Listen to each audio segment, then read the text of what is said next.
செல்வத்துக்கு சிகரம் ஆந்தை என் மகாலட்சுமியின் வாகனம் தெரியுமா?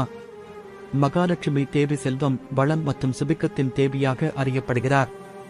ஆனால் அவள் வாகனமாக உள்ள ஆந்தை ஓல் ஒரு தனித்தன்மை வாய்ந்தது. ஒருநாள் தேவலோகத்தில் தேவி லட்சுமி ஒரு புதிய வாகனத்தை தேர்வு செய்ய வேண்டும் என விரும்பினார். பல விலங்குகள் வந்தன, ஆனால் அவை செல்வத்தின் மேன்மையை மட்டுமே பிரதிபலித்தன.